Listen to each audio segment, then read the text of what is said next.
Kuota gue bisa kan?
Halo guys, selamat malam. Aku mau nanya, ini suaraku gema atau aman guys? Udah aman kah? Nanti ada recordnya ya. Oke, jadi aku pakai dua device ya guys, ada yang buat nge-sharekan sama yang buat ngomongnya. Karena kalau di laptop suara kalian agak dengarnya sangat kecil, jadi nggak gitu. Oke teman-teman, selamat datang lagi di batch 2 di Matan Group. Nah, pada kesempatan kali ini nanti di Zoom kali ini nanti aku bakal ngejelasin dua materi itu tentang penyusunan paragraf. Nah, untuk penyusunan paragrafnya sendiri itu lebih ke materinya, guys. Tapi nanti di akhir-akhir ataupun di pertengahan nanti akan ada latihan soal. Nah, latihan soalnya itu kayak basic PU dan PBM, seperti misalnya kayak PUBI atau KBBI, terus nanti akan ada ejaan-ejaan gitu. Aman ya? Aku mulai ya, guys. Oke, bisa dimulai, teman-teman. Silahkan Kak, bisa dimulai. Oke, siap. Nah, jadi teman-teman pasti tahu kan yang namanya paragraf. Nah, jadi paragraf itu, kalau misalnya teman-teman masih ingat ataupun ada yang lupa ya, jadi paragraf itu adalah kayak rangkaian beberapa kalimat, guys, yang harus memiliki kesatuan gagasan. Jadi kalau misalnya emang ada beberapa kalimat, misalnya ada 3 kalimat sampai 4 kalimat atau bahkan lebih, tapi tidak ada kesatuannya, dia harus memiliki kesatuan gagasan ya. Jadi kalau misalnya dia nggak ada kesatuan gagasannya, dia bukan merupakan paragraf gitu. Terus kalau misalnya kamu baca sebuah paragraf dan kamu dibuat bingung, entah itu paragraf tidak padu, terus susunan yang kurang lengkap, atau bahkan rancu atau simpang siur gitu, berarti dia bukan merupakan paragraf yang baik. Nah, itu kan menurut Dalman ya. Nah, sedangkan menurut yang lain nih, paragraf beliau bilang bahwa paragraf adalah sekelompok kalimat yang saling berhubungan dan sama-sama menjelaskan satu unit buah pikiran untuk mendukung sama-sama kesatuan gitu. Nah, terus paragraf itu dia bilang juga seperangkat kalimat susun logis sistematis yang merupakan satu kesatuan ekspresi pikiran yang relevan dan mendukung pokok pikiran. Nah, di sini ada keywordnya yaitu mendukung pokok pikiran. Teman-teman harus tahu kalau setiap paragraf itu dia memiliki pokok pikirannya. Nah, bagaimana cara menentukan pokok pikirannya? Nanti akan kita bahas satu persatu. Tapi teman-teman harus ingat bahwa paragraf itu pasti dia punya sebuah topik. di mana topiknya itu merupakan inti pembicaraan dari sebuah paragraf. Contohnya, teman-teman, kayak misalnya paragraf mengenai globalisasi. Nah, jadi ketika ada paragraf mengenai globalisasi, teman-teman bakal tahu nih, entah itu mungkin topiknya mengenai ciri-cirinya, pengertiannya, dampaknya bisa jadi, ataupun mungkin asal-muasal dari globalisasi. Nah, itu dia, makanya teman-teman harus tahu kalau dalam, misalnya kalian pengen menulis sebuah paragraf, kalian harus nentuin topiknya dulu. Topiknya nanti bisa dikembangkan dengan berbagai pola pengembangan, misalnya dari analogi, terus pola pengembangan sebab akibat, kausalitas gitu. Jadi pinter-pinternya kalian untuk mencari pola pengembangan yang memang cocok gitu untuk kalian kembangkan. Oke, lanjut. Nah, teman-teman di sini ada ciri-ciri paragraf. Nah, jadi paragraf kan juga ada ciri-ciri nih, yaitu ciri-cirinya adalah yang pertama, mengandung makna, pesan, pikiran atau ide pokok yang relevan dengan apa namanya? Ide pokok. Nah, jadi gini, misalnya ide pokoknya tadi tentang globalisasi kayak yang tadi. Nah, tiap-tiap kata yang ada di paragraf itu dia harus mendukung ataupun memang seirama nih dengan topiknya yaitu globalisasi. Kalau misalnya memang tidak padu ataupun tidak seirama, dia bukan merupakan paragraf yang baik. Berikutnya, paragraf itu umumnya dibangun oleh beberapa kalimat, guys. Nah, minimal itu berapa kalimat sih? Minimal banget itu 3 kalimat, yaitu satu kalimat utama. Aku tulis di sini. Satu kalimat utama dan 2 kalimat penjelas. Nah, terus kalau misalnya ada yang dikatakan sebuah paragraf tapi dia cuma 1 ataupun 2 kalimat, dia bukan merupakan paragraf karena minimal banget itu 3, oke? Berikutnya, paragraf itu merupakan satu kesatuan pikiran yang koheren dan padat. Koheren itu artinya nyambung ya, guys. Dia padu dengan kalimat satu dengan kalimat berikutnya. Begitu pula dengan kalimat kedua dengan kalimat kalimat ketiga dan juga kalimat keempat, dan seterusnya. Terus kalimat itu dalam paragraf itu tersusun logis dan juga sistematis. Nah, bagaimana cara membuat paragraf tersebut menjadi sistematis dan logis? Biasanya nanti akan ada beberapa hal, entah itu konjungsi, pronomina, ataupun hal-hal lain yang memang menjadi tanda bahwa kalimat tersebut merupakan kalimat yang padu gitu dengan kalimat-kalimat berikutnya ataupun kalimat-kalimat sebelumnya. Terakhir, ciri-ciri paragraf menurut buku Bahasa Indonesia itu dia bilang membentuk satu kesatuan makna yang utuh dan memiliki satu kalimat topik serta beberapa kalimat penjelas. Nah, jadi ada kalimat topik dan juga kalimat penjelas. Bedanya apa? Nah, ini guys, bedanya. Jadi, komponen penyusunan paragraf itu ada yang namanya kalimat utama, kalimat penjelas, gagasan.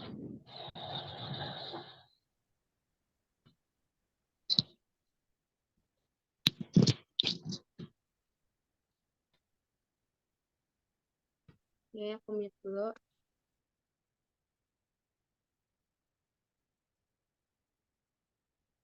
Nah, jadi komponen penyusunan paragraf itu dia ada beberapa hal. Yang pertama itu ada kalimat utama. Guys, ini tolong di-mute ya. Ada kalimat utama, kalimat penjelas, gagasan utama, dan juga gagasan penjelas. Nah, ini kan ada 4 komponen. Perbedaan dari keempat komponen itu apa? Mari kita bahas ya, teman-teman. Yang pertama adalah kalimat utama. Kalimat utama merupakan kalimat yang mengandung gagasan utama sebagai topik pembahasan sebuah paragraf. Nah, biasanya kalimat utama itu bisa di awal ataupun di akhir kalimat. Tapi emang kalau yang paling common atau yang memang paling sering kita jumpai itu dia di awal kalimat. Ada juga yang di akhir, biasanya kalau di akhir itu dia ditandai dengan beberapa konjungsi. Seperti misalnya oleh karena itu, dengan demikian, jadi. Nah, ketiga konjungsi tadi, bisa maka dari itu, dan lain sebagainya, Dia itu kayak sebuah tanda gitu, guys. Dia itu tanda bahwa, oh ini loh kalimat ataupun kalimat utama ataupun summarize dari sebuah paragraf gitu. Terus ada juga kalimat penjelas. Nah, kalimat penjelas ini merupakan kalimat yang berfungsi sebagai penjabaran kalimat utama. Nah, jadi ketika ada kalimat utamanya itu misalnya globalisasi memberikan dampak yang buruk. Nah, kalimat penjelasnya nanti bisa dijelasin tuh dampak buruknya seperti apa. Contohnya memang krisis moral bangsa, lalu kebudayaan lokal menjadi terkikis, dan lain sebagainya. Jadi, kalimat penjelas dan juga kalimat utama itu harus sinergi dan juga sinkron gitu.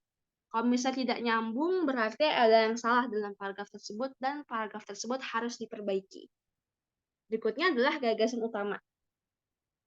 Gagasan utama merupakan gagasan yang menjadi dasar pengembangan suatu paragraf.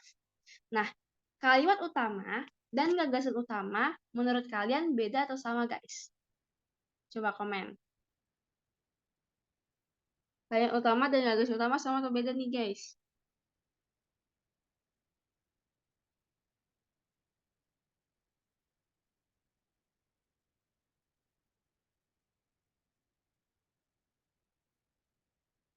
Beda. Oke. Yang lain? Beda. Sama. Oke. Yang lain? Baru 3 yang jawab. 4 sama. Beda. Lagi? Beda-beda. Mirip-mirip. Oke. Oke, teman-teman. Kalau misalnya ditanya, gagasan utama dan kalimat utama itu beda atau sama? Jawabannya beda, guys. Kenapa? Dari katanya, yaitu gagasan dan juga kalimat. Kalau kalimat utama, dia itu berbentuk kalimat tok. Kayak misalnya, ya memang berbentuk kalimat gitu. Sedangkan kalau gagasan, dia lebih ke topik ataupun inti. Contohnya nih. Contohnya kita langsung ke contoh ya, guys. Kayak gini. Makanan cepat saji memiliki berbagai dampak buruk jika dikonsumsi secara berlebihan. Adapun dampak yang dimaksud adalah kandungan zat berbahaya makanan instan, yaitu zat lilin pada mie instan. Selain itu, mie instan mengandung bahan pengawet dan penyedap yang kini disebut sebagai vetsin. Jika ditinjau dari segi kesehatan, makanan cepat saji dapat menyebabkan obesitas, diabetes, hipertensi, dan gangguan lemak darah atau dislipidemia. Nah, teman-teman, aku mau nanya lagi. Kira-kira kalimat utamanya dan kalimat penjelasnya itu yang ungu atau yang krem nih, guys? Menurut kalian?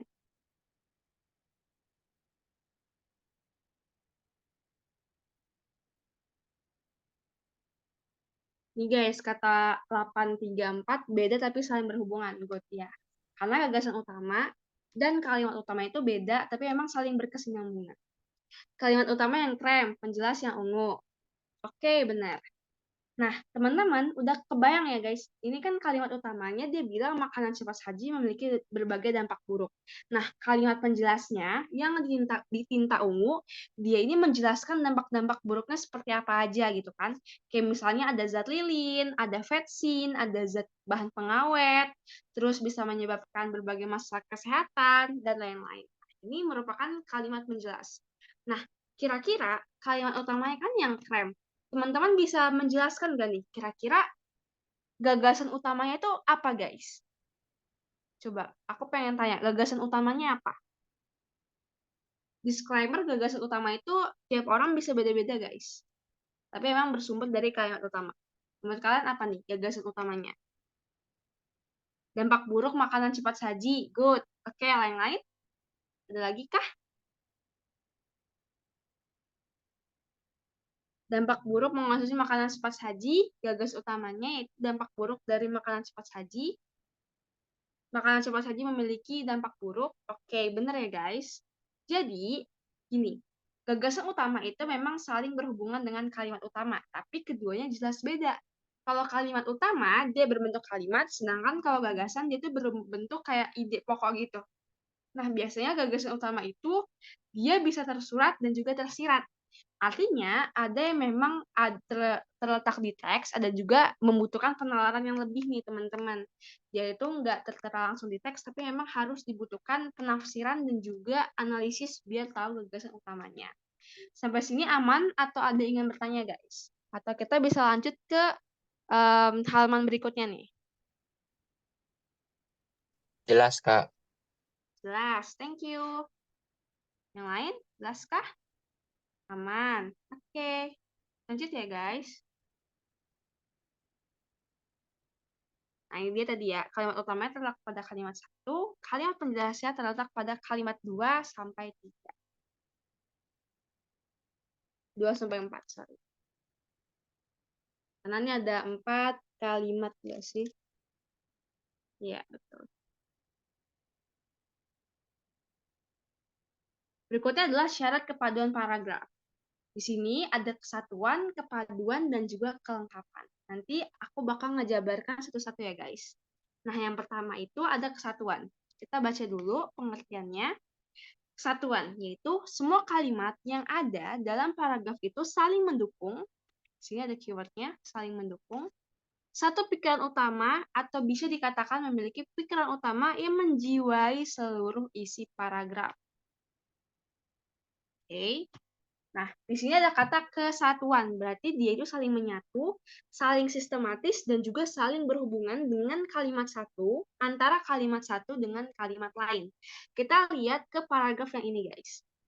Nah, di sini ada keywordnya ya, menjiwai isi seluruh paragraf.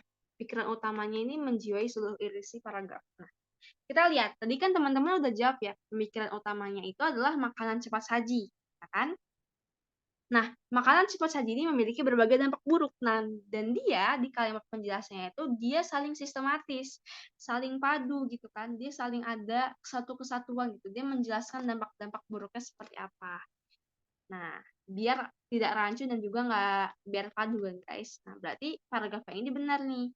Dia adalah contoh paragraf yang baik. Nah, yang kedua adalah kepaduan. Kepaduan merupakan hubungan yang memperlihatkan kesatuan atau kebersamaan antara satu kalimat dengan kalimat lain. Jadi dia bilang memperlihatkan kesatuan atau kebersamaan. Nah, semakin jelaslah arah paragraf yang diciptakan dan gagasan pokok yang ingin dinyatakan. Berikutnya adalah kelengkapan.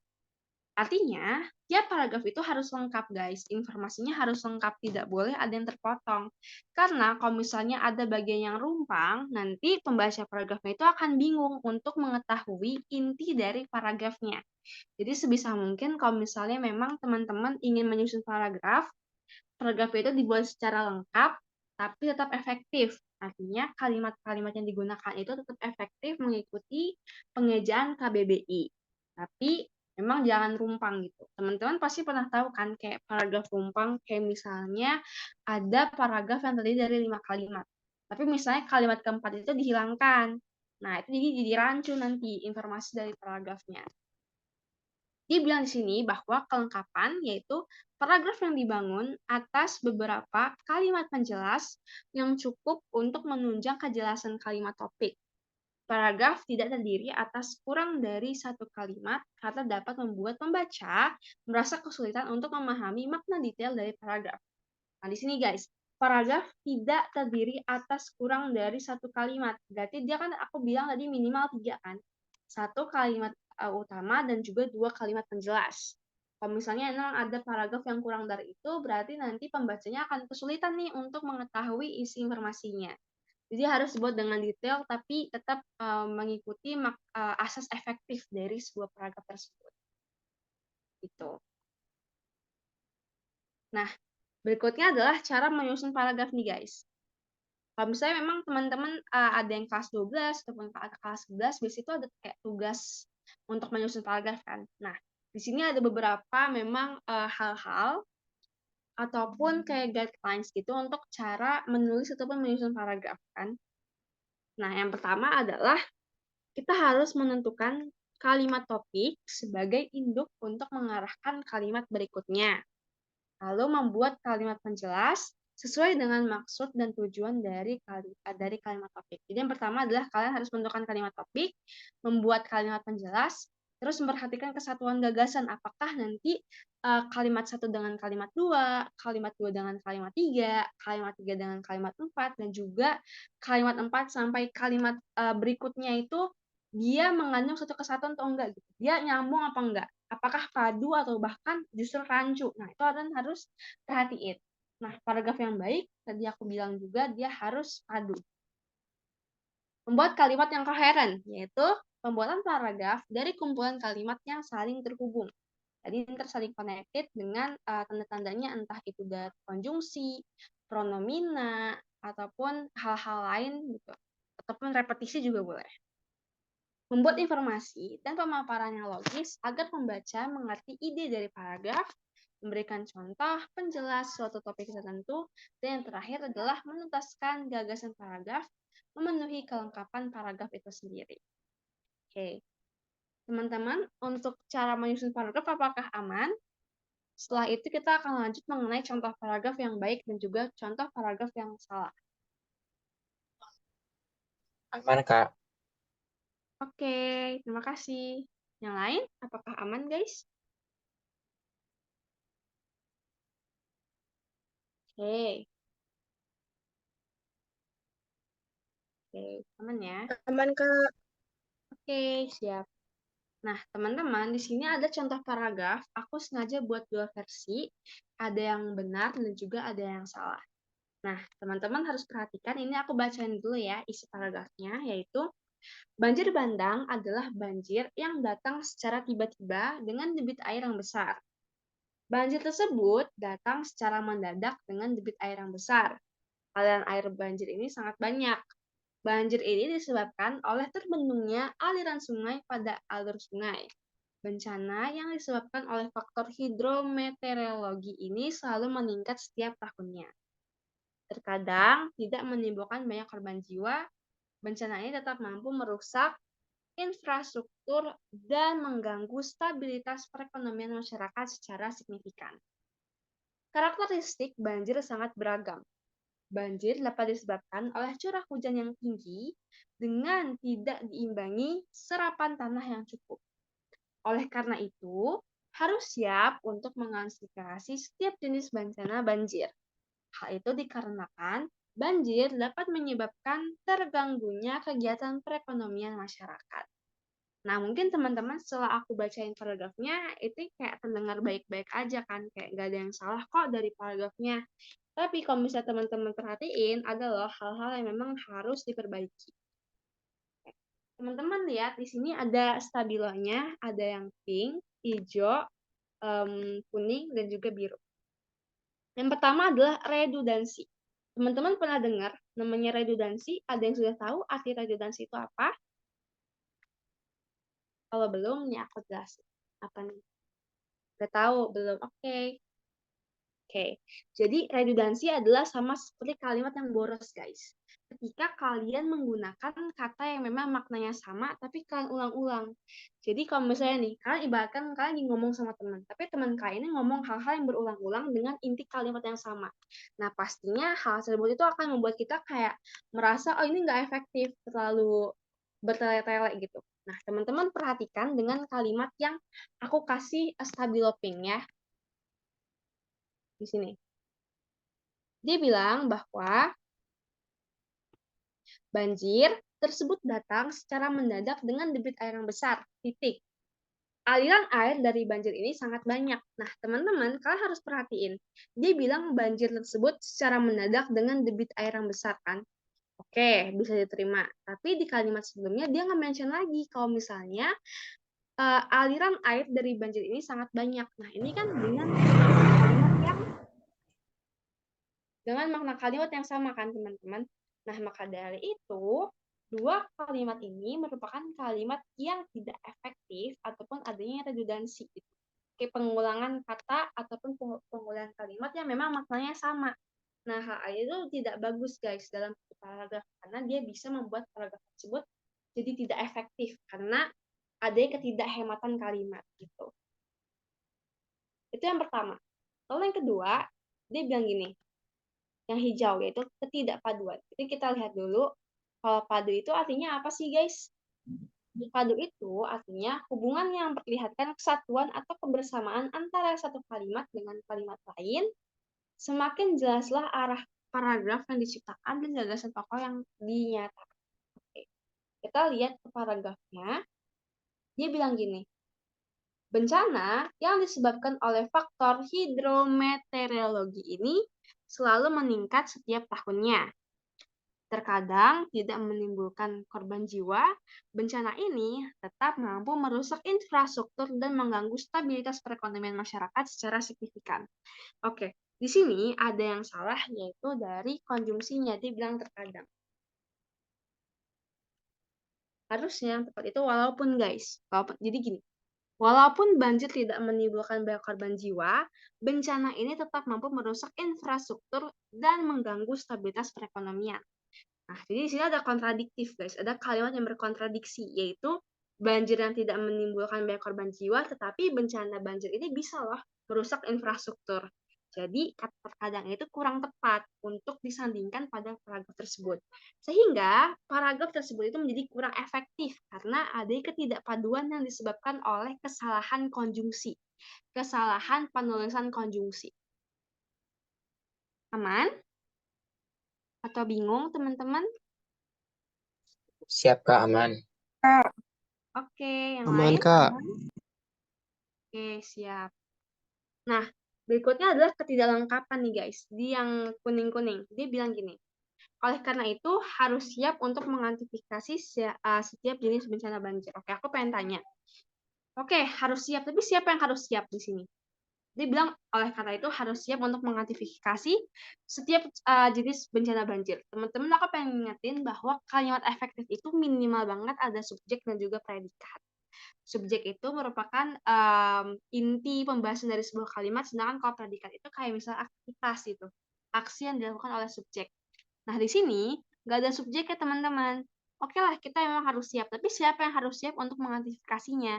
Apakah hewan, kepala RT, ketua RT, teman kita, sahabat kita, ibu kita, kan kita nggak tahu siapa yang harus mengantisipasinya kan. Ini ntar bisa ditandai entah itu warga, ataupun siapa gitu, sebagai nanti biar ada kalimat yang efektif gitu. Dia ada subjek dan juga predikatnya dalam sebuah paragraf. Jadi emang harus diperhatikan. Berikutnya adalah ketidaksatuan. Hal itu dikarenakan banjir menyebabkan terganggunya kegiatan perekonomian masyarakat. Kita lihat kesatuan itu apa? Semua kalimat yang ada dalam paragraf mendukung satu pikiran utama dan bisa dikatakan memiliki satu pikiran utama yang menjiwai dari seluruh paragraf. Kita lihat apakah yang kalimat di stabilo biru itu sudah menjiwai atau belum.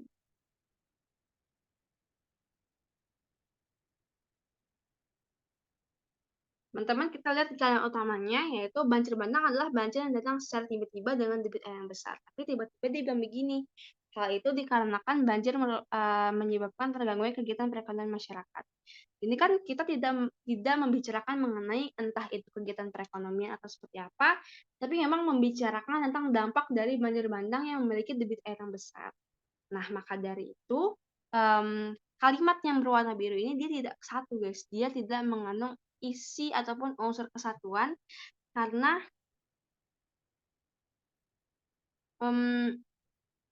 memang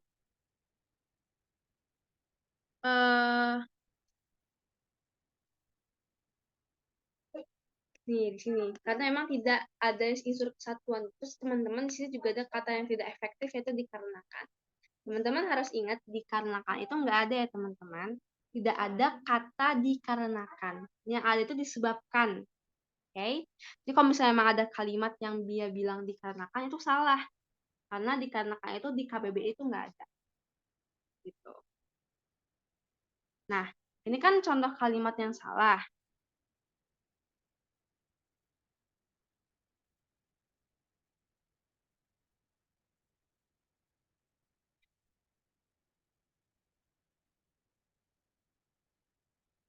Berikutnya adalah contoh paragraf yang benar, guys. Ini kan tadi paragraf yang salah nih. Nah, sekarang ini ada pembenarannya.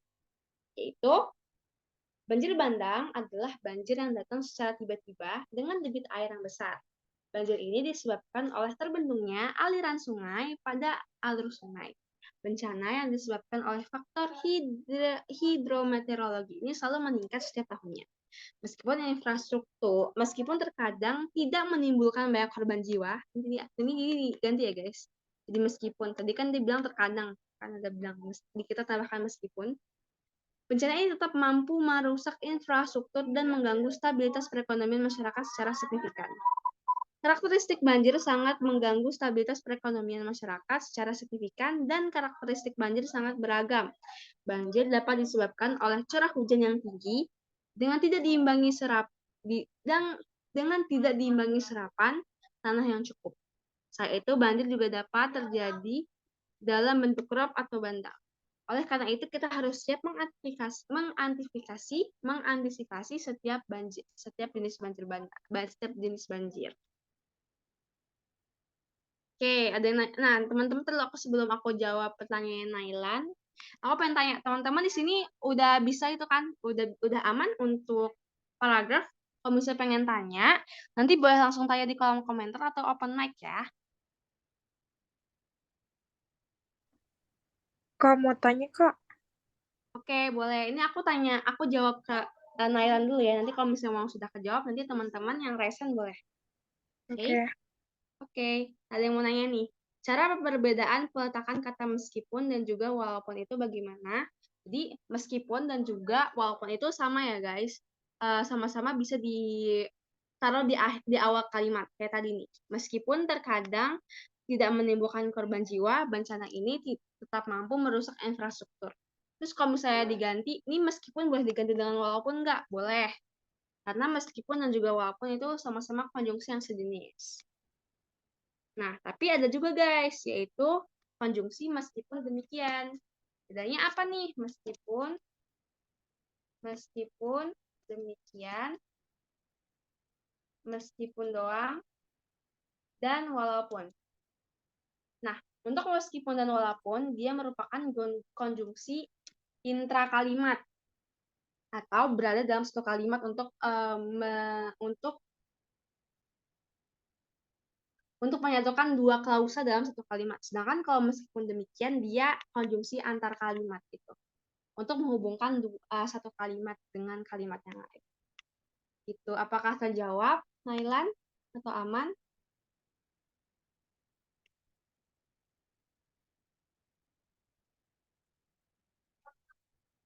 Ada yang nanya nih guys. Paham? Oke, sama-sama. Kalau namun bisa nggak? Namun dan juga meskipun itu dia beda pengfungsian ya guys. Kalau misalnya namun itu dia lebih ke pertentangan. Kayak misalnya namun itu sama seperti tapi kalau tetapi itu dia interest, sedangkan kalau namun itu antar kalimat. Jadi kalau diganti dengan namun itu salah, karena nanti kalimatnya menjadi rancu dan juga berbeda arti gitu. Apakah terjawab? 834.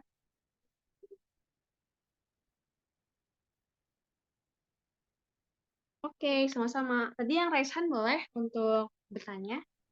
Kak, itu tadi kan kita pakai meskipun, tapi tetap pakai terkadang juga boleh ya dimasukin? Wait, namun terkadang tidak menimbulkan. Gini guys, jadi gini kan. Jadi aku highlight ya. Thank you ya pertanyaannya. Jadi gini, dia nanti bilang gini, banjir ini tetap bisa merusak infrastruktur dan juga mengganggu stabilitas perekonomian walaupun tidak menimbulkan korban jiwa. Jadi gini guys, perbedaan dari meskipun dan juga walaupun, kalau misalnya kalau misalnya namun, dia itu lebih ke konjungsi pertentangan. Sedangkan kalau meskipun itu lebih ke kontradiksi kalimat yang memiliki arti yang berbeda ataupun makna yang memang saling berkontradiksi dalam satu kalimat. Kayak misalnya gini, dia bilang banjir itu tidak menimbulkan banyak korban jiwa, ya kan? Tapi di sisi lain, banjir itu dia mampu merusak infrastruktur dan juga mengganggu stabilitas perekonomian. Berarti kan ada hal yang berkontradiktif kan? Nah, maka dari itu yang konjungsi yang memang tepat itu meskipun ataupun walaupun. Oke, kalau misalnya kita ganti namun. Namun, terkadang tidak menimbulkan banyak korban jiwa, bencana ini tetap mampu merusak infrastruktur dan mengganggu stabilitas perekonomian. Dia sama-sama pertentangan, tapi penekanannya itu belum se-strong ataupun tidak sekuat ketika kita menggunakan konjungsi meskipun. Jadi yang benar itu pakai meskipun, bukan namun. Terjawab?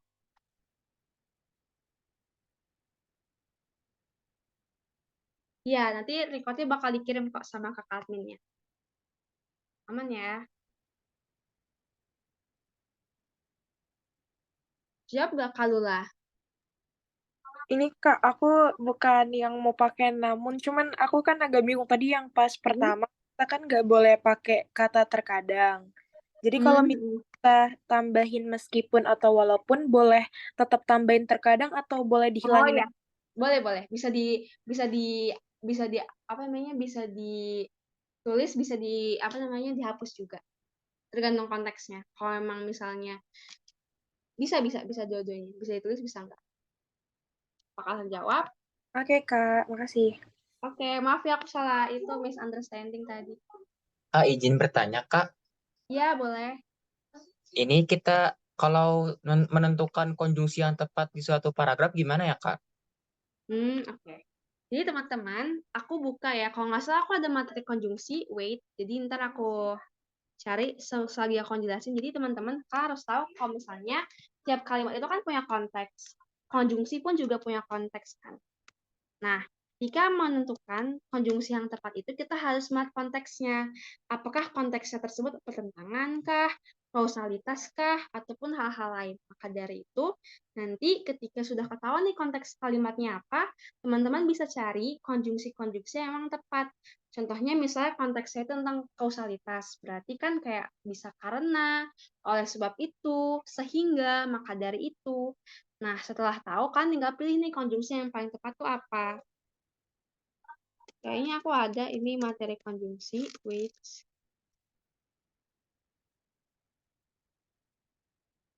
Hmm.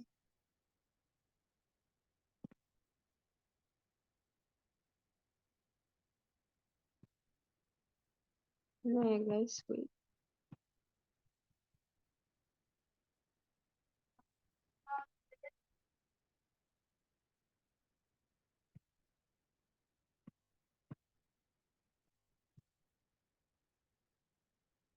Tapi sebelumnya udah kejawab belum pertanyaanku. Jadi kalian tuh harus tahu kayak konteks kalimatnya gitu guys. Kalau misalnya konteks kalimatnya itu entah penambahan, pertentangan atau kausalitas, kalian harus tahu gitu deh kalimatnya mau ngomongin apa. Nah, kalau misalnya udah tahu, kalian itu deh bisa apa namanya mencari gitu. Kayak misalnya konjungsi yang tepat tuh apa. Terus teman-teman udah tahu belum konjungsi intra kalimat sama antar kalimat? Atau masih ada yang itu, masih ada yang bingung gitu konjungsinya? Oh, aku tahu nih, belum, belum. Oke, jadi teman-teman, aku coba cari PPT-nya dulu ya, sebentar.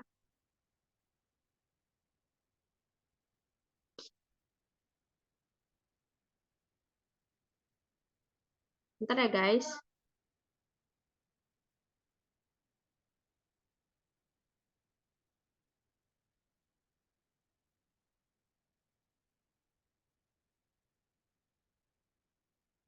Mana ya? Aduh.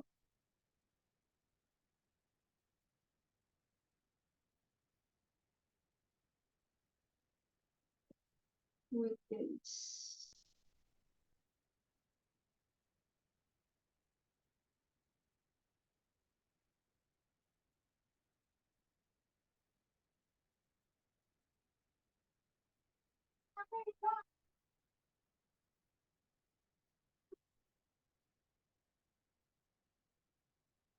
Ini aku izin saya. Jadi teman-teman harus tahu kalau misalnya konjungsi itu banyak guys. Ada intra dan juga ada antar kalimat. Nah bedanya apa? Kalau intra kalimat merupakan konjungsi yang berada dalam satu kalimat. Contoh kayak dan, atau, jika, tetapi, dan lain. Sedangkan kalau misalnya antar kalimat, dia itu menghubungkan dua kalimat dan biasanya berada di awal kalimat gitu kan. Nih, yang lebih jelasnya kayak gini guys. Wait. Nih, kayak konjungsi koordinatif. Kayak misalnya kata penghubung yang digunakan tuh kayak dan, serta, atau, tetapi, melainkan. Nah, ini intra kalimat nih guys ya. Tuh, kayak gini. Ayah sedang bekerja, ibu sedang bekerja. Nah, kalau misalnya kita menggabungkan dua kalimat ini, bisa loh kayak gini. Ayah dan ibu sedang pergi bekerja. Ataupun misalnya adik sedang pergi berbelanja, kakak sedang pergi berbelanja, ibu sedang pergi belanja. Nah, jadi ini ada kita sisipkan konjungsi serta atau dan, bisa serta ataupun dan, yaitu adik, kakak, serta ibu sedang pergi berbelanja. Nah, nih, terus ada juga konjungsi subordinatif kayak tadi aku mention ya. Kalian harus tahu konteks kalimatnya. Kalau misalnya kalimatnya dia bilang pengandaian, nanti ada konjungsi andai, seandainya, seumpama. Terus kalau misalnya kalimat itu konteksnya bertujuan, itu biar bisa pakai konjungsi agar, supaya, guna, atau biar. Kayak misalnya, adik belajar agar diterima di Universitas Gajah Mada. Itu kan ada konteks kalimat tujuannya kan, teman-teman.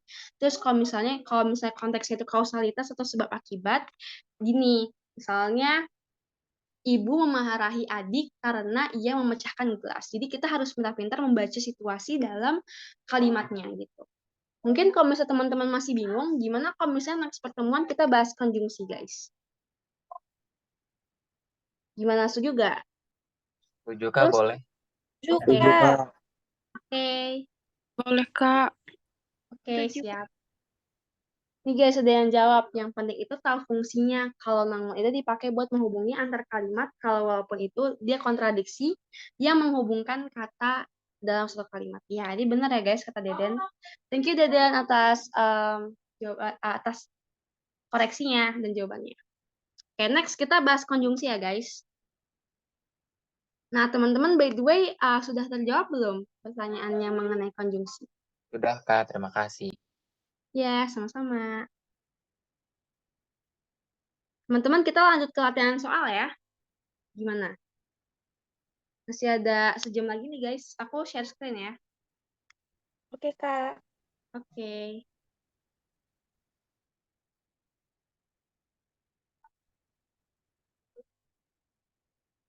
Teman-teman di sini ada yang pernah TO belum? TO PBM atau TPU gitu? Ini soal latihannya seperti kayak latihan model-model tryout gitu ya guys. Belum. Oke. Kita coba ya. Wait.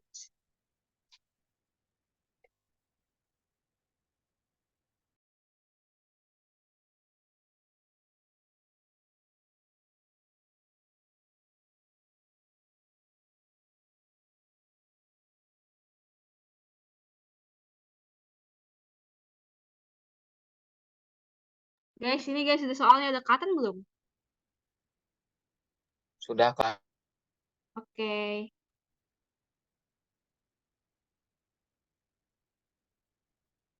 Nah, pertanyaan nih guys, nanti aku kasih 2 menit, nanti teman-teman jawab ya. Nanti aku inin poll deh. Aku buatin poll. Tapi kayak bisa nggak sih poll? Wait.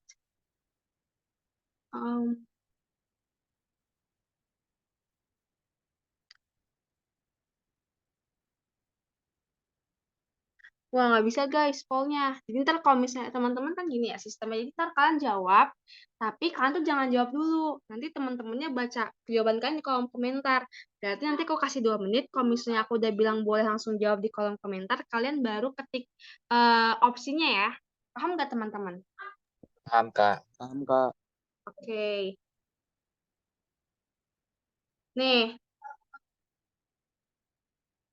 dibilang nih, kata yang tepat untuk mengisi kata rumpang frasa bla bla bla kota pada kalimat tujuh adalah waktunya 2 menit ya guys, 20.15. Nanti kalian bisa kirim jawabannya di kolom komentar. Aman ya guys?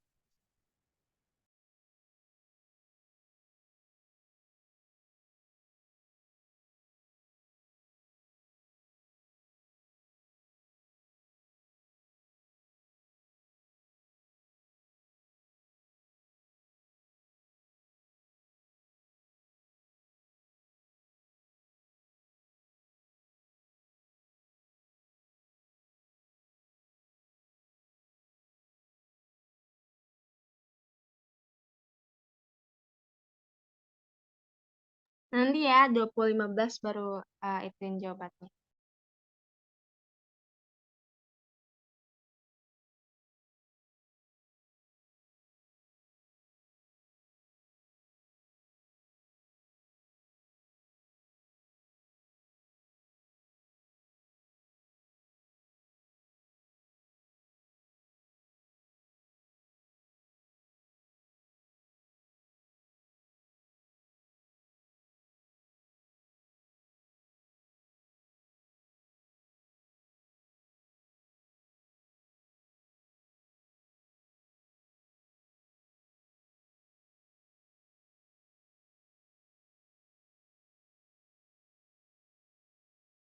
Wih, keren.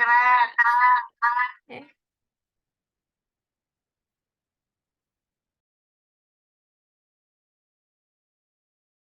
Nah, guys, udah selesai belum nih kerjaan soalnya?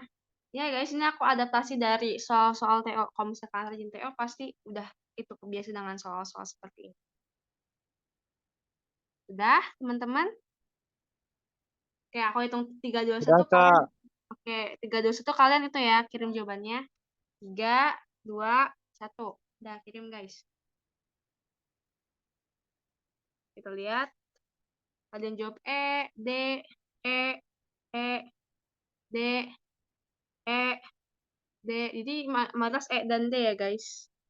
Oke, ada lagi. Jawabannya ini ada 30-an orang. Masih sedikit yang jawab. Jawab dulu, guys. Baru kita bahas.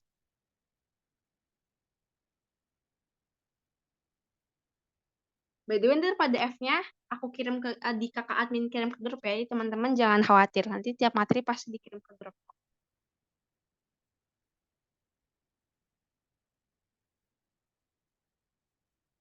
Sip. Oke. Yang lain, guys, ada lagi kah jawabannya? Ini ada yang raise hand nih. Yanti Dadali boleh? Di raise hand pengen bertanya kah? Kamu nanya, kalau Mm-mm. semisal nyari soal UTBK gitu di mana ya yang tahun lalu? Oh, ini guys, biasanya tuh aku cari kayak gini. Kayak misalnya, kalau misalnya kamu pengen mencari PBM. Biasanya kayak gini. Soal UTBK, PBM PPO 2023 nih kan. Terus kalian cari. Nah, di situ banyak guys, kayak dari Zenius, terus dari Detik, dari yang lain-lain. Banyak kok. Di Twitter juga biasanya banyak ada link drive-nya. Gitu. Ataupun mungkin ada kayak grup-grup mengenai UTBK gitu, biasanya mereka kayak saling sharing gitu, kayak soal-soal tahun lalu. Tuh, apakah terjawab? Oke Kak, makasih. Ya, sama-sama. Oke, ini aku bahas ya guys. Dia mayoritas jawabnya E, tapi ada juga yang menjawab D. Oke, kita bahas dari opsi yang A sampai E dulu. Nah, teman-teman, soalnya dibilang gini, kata yang tepat untuk mengisi yang rumpang pada frasa bla bla bla kota pada kalimat tujuh adalah, guys, kalau misalnya kalian mengerjakan soal, entah itu semua matkul ya, matkul lagi, mata pelajaran, entah itu PBM, PPU, literasi bahasa Indonesia, apalagi literasi, kalian tuh wajib banget untuk mencari ataupun ngelihat soalnya dulu. Oke, dia kan bilang dia keyword ini adalah kalimat tujuh. Kalian jangan ngebaca seluruh kalimat. Kalian harus pay attention ataupun memperhatikan kalimat ketujuh aja. Nah, kita lihat nih kalimat tujuhnya. Daerah bla bla bla kota menunjukkan jumlah puntung rokok tertinggi dibanding dengan daerah pinggiran kota. Nah, teman-teman, di sini ada kata yang rumpang, yaitu kata sebelum kota. Nah, cara mengetahuinya adalah kita harus, kan kalau misalnya UTBK-nya real itu ataupun TO kan nggak bisa nih guys, kalian tuh nggak boleh ngelihat yang namanya KBBI, apalagi UTBK, bahkan HP dan jam pun kalian aksesoris nggak boleh dipakai, jadi kita harus mengandalkan intuisi kita. Tapi kalau menurut aku sendiri, kalau soal latihan kayak gini, kalian boleh kok untuk lihat kamus-kamus itu untuk memperkaya vocabulary ataupun kosakata kalian. Nah, kita kasih hal-hal yang cocok nih, kata-kata yang cocok dengan di opsinya. Kita bilang gini, daerah inti kota menunjukkan jumlah bla bla bla. Menurut kalian inti kota itu, menurut aku ya guys, menurut aku tuh kayak kurang pas gitu. Karena biasanya kota itu dia identik dengan kata pusat, ya kan? Kayak pusat kota, pusat perbelanjaan. Biasanya kota-kota itu dia identik dengan kata pusat, guys. Karena kan biasanya kota itu kan modern. Modern itu biasanya dia menjadi pusat perhatian, entah itu pusat perbelanjaan, pusat industri, ataupun pusat-pusat garmen. Jadi jawaban yang tepat adalah pusat. Kenapa induk, fokus, sentral, dan juga inti ini kurang tepat? Kalian harus tahu, ini kan termasuk ke soal diksi. Ketika mengetahui ataupun menentukan diksi yang benar, kita harus tahu konteks kalimatnya. Konteks kalimatnya adalah daerah kota. Kalau misalnya daerah kota kita sandingkan dengan inti, sentral, fokus, dan juga induk, itu kurang tepat. Jadi yang paling tepat adalah pusat. Nah, gimana sih cara kita untuk mencari tahu ataupun mengetahui ini diksi yang tepat itu apa gitu, biar nggak meleset? jawabannya cuma satu, yaitu jawabannya dua, yaitu kalian perbanyak latihan soal dan juga perbanyak baca. Biasanya kalau misalnya kalian baca-baca, nanti kosakata kalian tuh juga bertambah, guys. Gitu. Ada yang mau tanya? Atau bisa lanjut ke soal nomor 2? Lanjut, Oke. Kak. Aman, Oke. Kak. Lanjut. Aman. Lain aman kah? Aman, Kak. Aman, Kak. Oke. Lanjut ya. Kayak tadi ya guys sistemnya. Jadi ntar 2 menit mikir dulu. Kalau misalnya udah 3, 2, 1 boleh kirim itunya.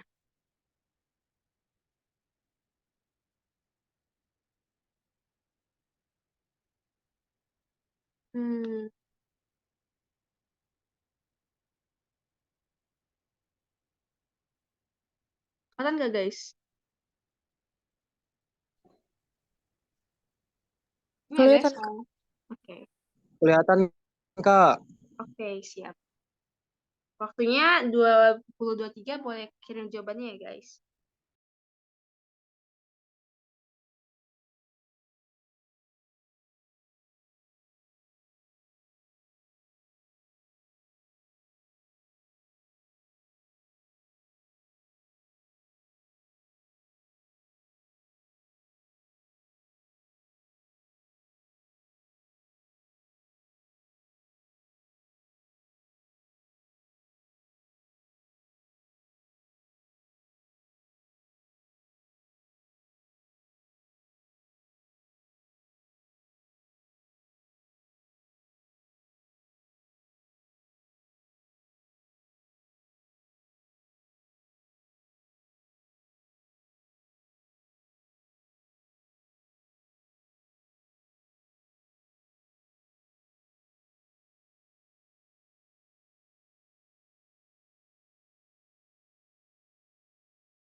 Udah guys? Udah Insya ya? Allah sudah. Oke. 3, 2, 1. Kirim guys. Oh, mayoritas E ya jawabannya. Kan ini pinter-pinter ya guys. Keren. Dan jawaban C juga. Amin. Semoga pas UTBK lancar juga ya guys jawabnya. Tahu, kedoain keterima SNBP lah biar agak ribet-ribet belajar kan. Amin. Amin. Amin, Mbak UI. Ada yang mau UGM ke guys? UGM kayak aku, mungkin ada yang mau juga. Amin. Oke. Nah, teman-teman. Amin. Amin. FUGM. FEB UGM, ITB, amin. UGM pariwisata atau nggak Ilkom, amin. Oke. Amin. Nah, guys. Kan teman-teman pada amin tuh. Lebih amin. Nah, teman-teman. Jadi kan teman-teman ini pada bilang mayoritas jawabannya E ya, teman-teman. Dan jawabannya benar yaitu E. Nah, kita lihat soalnya apa sih? Dia bilang gini, gagasan pada kalimat 5 dapat diungkapkan melalui kalimat, nah, as I mentioned before, nah, teman-teman, kalau misalnya memang ada keyword gitu ya, kayak perhatikan kalimat nomor 5, perhatikan kalimat nomor 3, kalimat nomor 1, dan lain sebagainya. Oke, kalian harus perhatikan, jangan keseluruhan teks, sudah abaikan aja keseluruhan teks, tapi kalian harus memperhatikan kalimat gitu, kalimat tertentunya. Dia bilang dia perhatikan kalimat 5. Oke, kita lihat kalimat 5. Kita harus mencari gagasan pada kalimat 5. Oke, kita lihat dulu. Kita baca pada kalimat 5 kira-kira ada apa.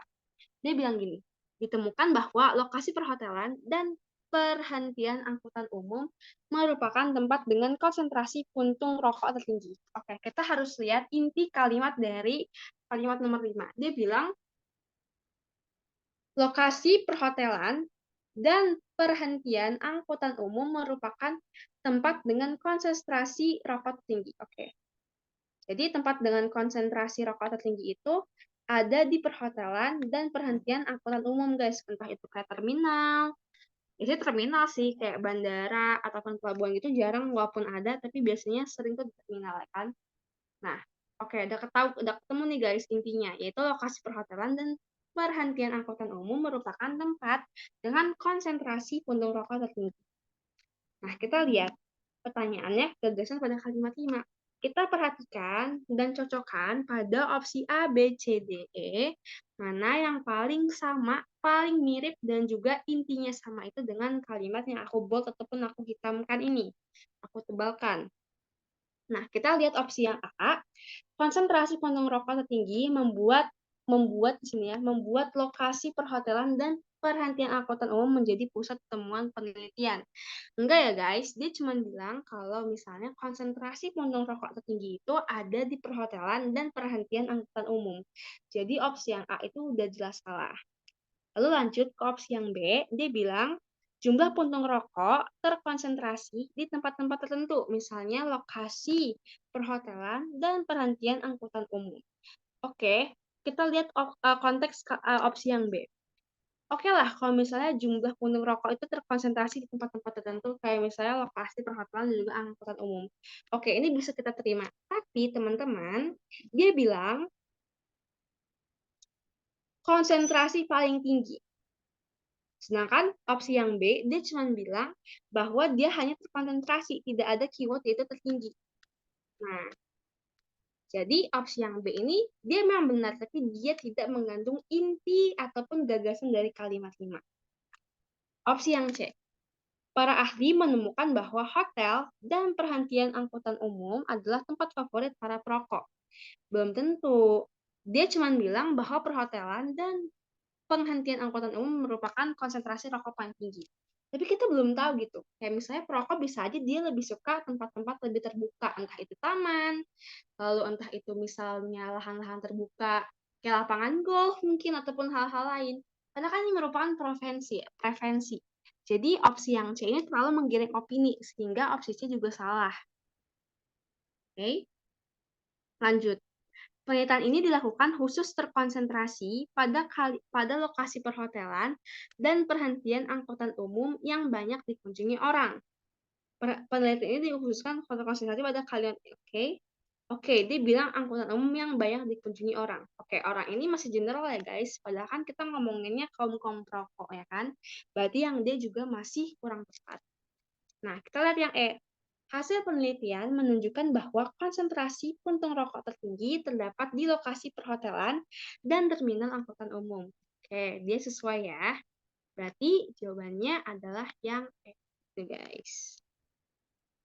Tadi yang ini jawabannya adalah pusat. Aman, teman-teman bisa lanjut ke soal berikutnya. Lanjut, Kak. Aman, Kak. Oke, lanjut ya. Wah, ada yang raise nih guys. Oke, boleh. Silakan Hasna. Maaf Kak, enggak, itu tadi kepencet. Oh, oke. Oke Kak, sorry. It's okay.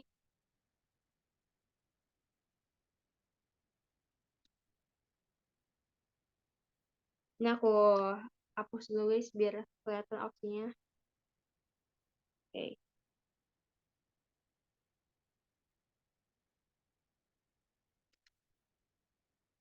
Nah guys, kelihatan nggak? Kelihatan, Kak. Oke, nah kayak biasa waktunya 2 menit. 2 menit nggak terlalu lama kan guys, terlalu cepat juga pas. Oke. Nah teman-teman kayak tadi kalian jawab dulu, kalau misalnya ada waktunya jawab baru nanti tulis di kolom komentar. Selamat mengerjakan.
Menit lagi ya guys. 1 menit lagi ya guys. 20.32.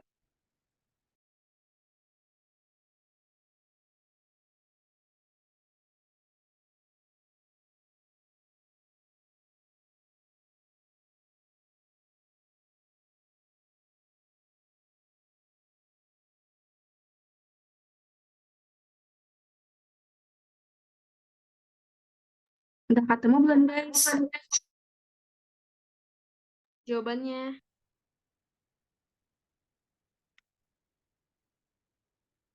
Oke, ada yang jawab E nih. Oke guys, 3, 2, 1 kirim guys. Apakah sama atau E nih guys? Jawaban kalian. D. Oke, yang lain jawabnya D. Yang lain? Ada jawaban lain? Udah ketemu belum? Wow, bervariasi ya jawabannya. D. A. D. Oke. D. Ya kan? Mayoritas D ya. Ada lagi? Teman-teman? Jawab lagi.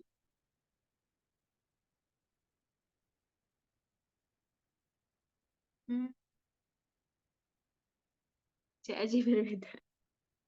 Oke, ada yang jawab E, C, A, dan D. Ada yang jawab A nggak tadi? Oh, ada juga yang jawab A. Oke, jadi lengkap ya guys, ada yang jawab A, B, C, D. Tapi A, B, C, D, tapi memang yang mayoritasnya adalah D. Oke, aku pengen tanya sama teman-teman. Kalian bisa ngebedain nggak konteks kalimat pasif dan juga konteks kalimat aktif tuh bedanya apa? Ada yang sudah tahu? Lupa lagi, Kak. Oke, gak apa-apa. Kita ulang ya. Teman-teman, aku tulis di sini aja, di materi. Kita ulang konteks kalimat pasif dan aktif. Dan kalimat pasif. Oke, dekatkan dulu nih. Oke. Nah, jadi perbedaan utama dari kalimat aktif dan juga kalimat pasif adalah benar nih guys kata Putra. Kalau pasif itu ada kata di. Contohnya, aku pengen tanya nih ke kalian.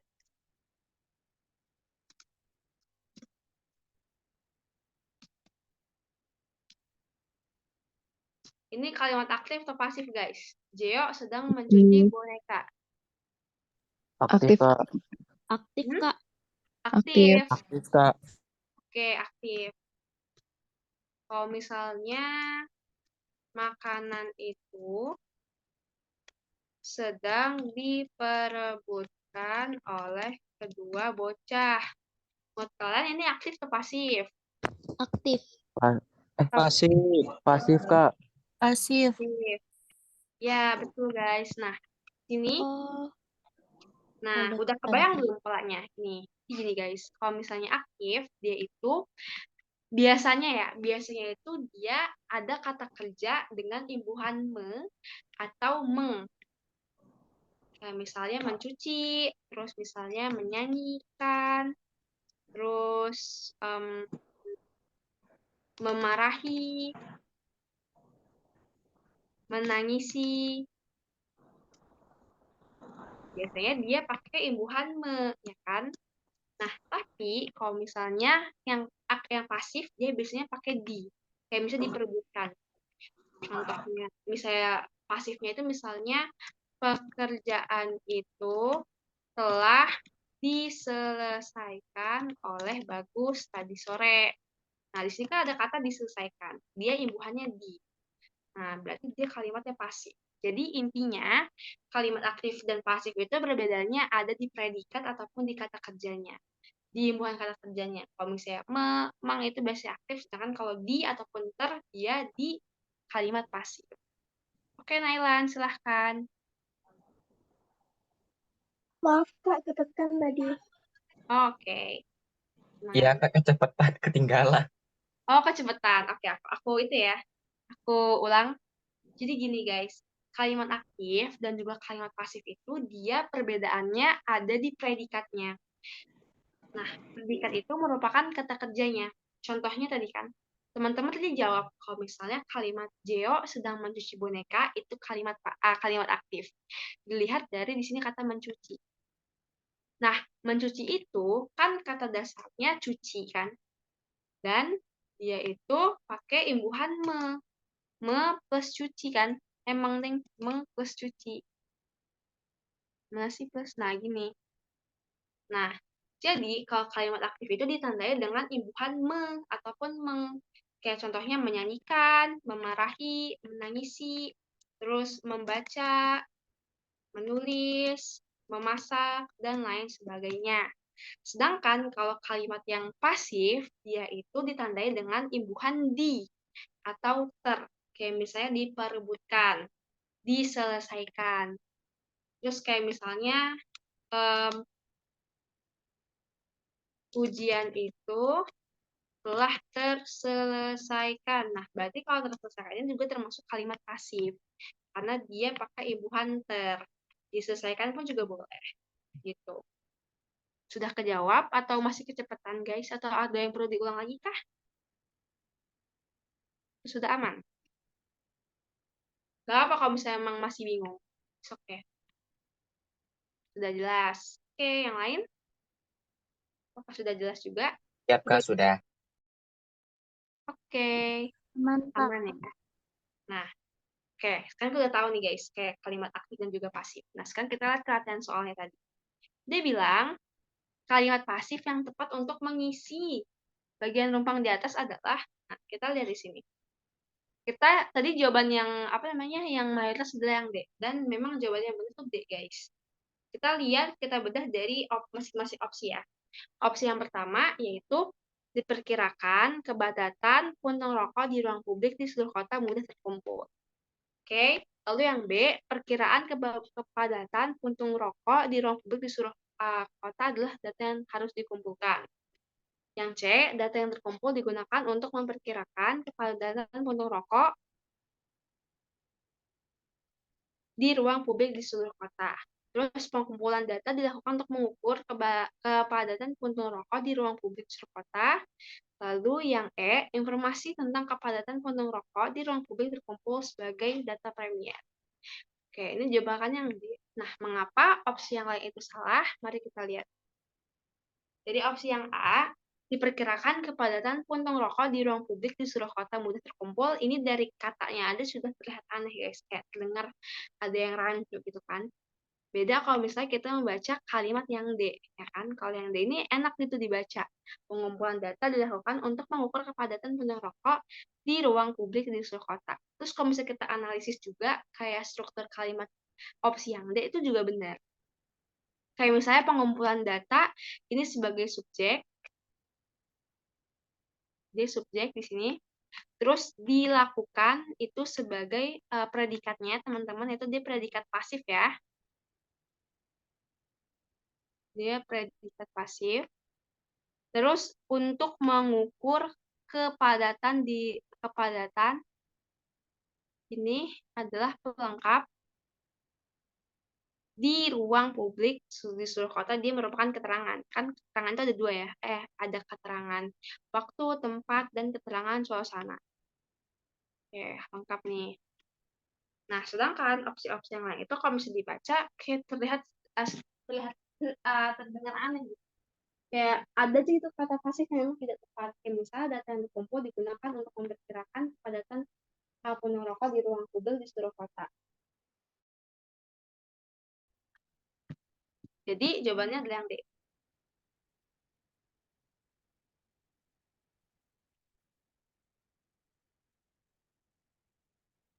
Paham, guys?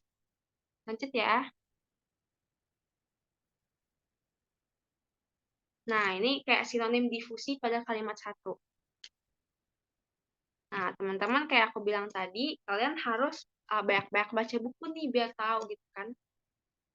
Kalau latihan buka KBBI nggak apa guys, karena kita bukan orang sakti. Kalau kata dosenku, kalau misalnya kalian lagi latihan untuk memperkaya kosakata, boleh banget untuk buka KBBI. Nah, pertanyaannya adalah sinonim kata difusi pada kalimat satu adalah, nah bisa jawab guys, waktunya 2 menit, silahkan.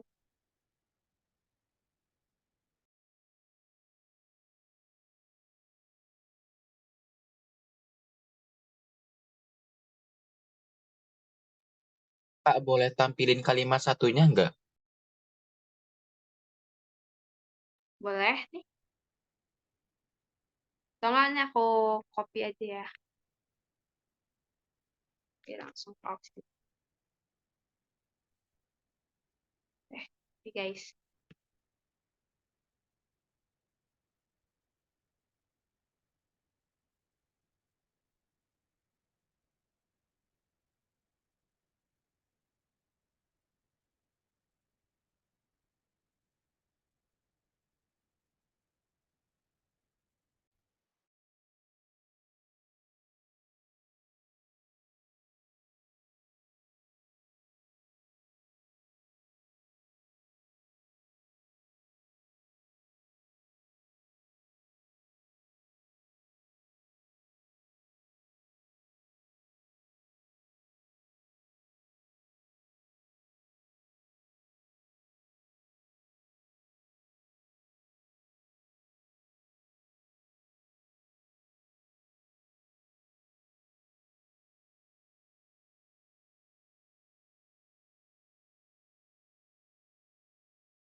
Wah, udah ada yang ketemu nih guys. Coba cek. Ada yang coba cek. Yang kalian apa guys jawabannya? Yuk, bisa langsung tulis. Wah, cek juga. Oke.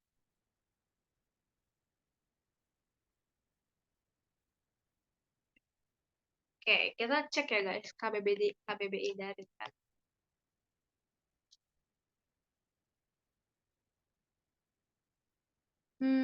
Nih, kita cari ya. Ini katanya adalah difusi. Nah, dia bilang gini, difusi merupakan keywordnya pencampuran, penyebaran, dan pengaruh. Nah, kita lihat dulu pencampuran. Apakah ada kata yang sama itu ya dengan artinya yaitu pencampuran? Teman-teman sendiri ngejawab itu jawabannya adalah pembauran, ya kan? Pertukaran salah, penyatuan kurang tepat, pembauran, pemerataan, dan pemanfaatan. Jadi jawabannya itu adalah yang C. Nah, kenapa jawaban yang B itu kurang tepat, ya kan? Kenapa jawabannya itu yang C, Kak? Kenapa bukan yang B? Kalau kata KBBI kan dia bilangnya pencampuran nih. Nah, pencampuran itu dia bersatu, dia menyampur seperti pembauran. Kalau menyatu itu dia bisa cuma kayak menyatu doang gitu loh guys. Kadang ada orang yang menyatu tapi dia nggak bisa membaur, tidak bisa bercampur gitu kan. Jadi jawaban itu lebih ke yang C gitu. Kalau soal-soal kayak gini, aku saranin kalian kayak rajin-rajin aja gitu buka KBBI.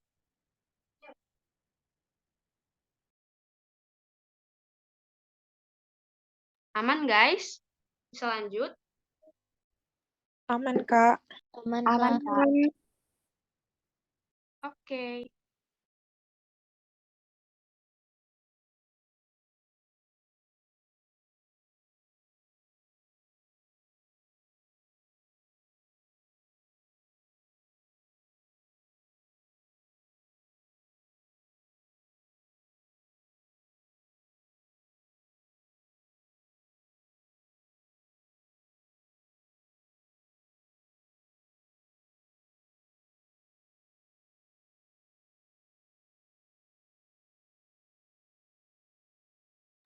Ini soal berikutnya ya guys. Waktunya tetap 2 menit. Jadi teman-teman harus mencari urutan kalimat yang memang sama gitu. Urutan kalimatnya sama.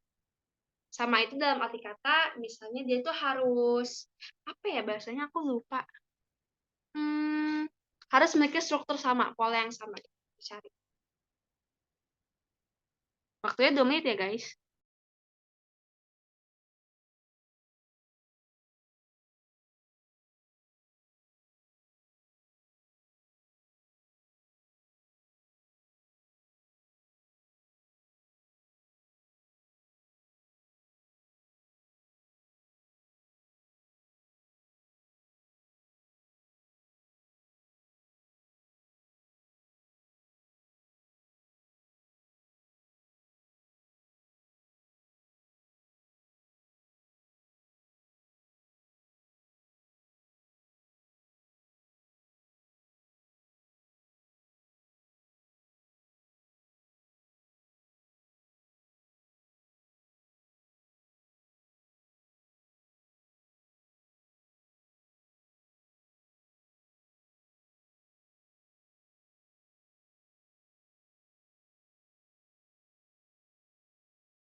2048 ya, guys.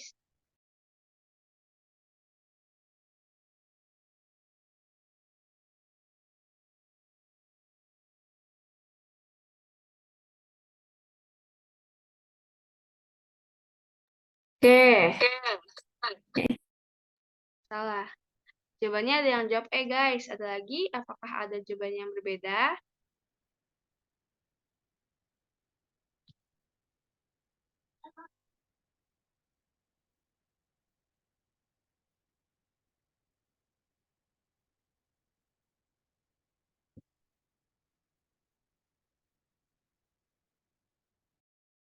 Jawabannya banyaknya apa nih?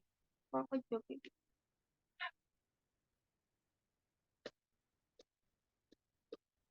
Jawabannya banyaknya apa nih, guys? Jawabannya baik yang C. Oke, yang lain ada lagi kah? Jawaban yang lain? Tahu mentok di C nih.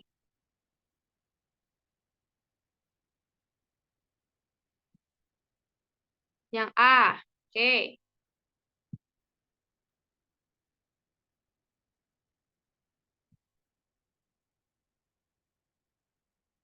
Yang B. Oke.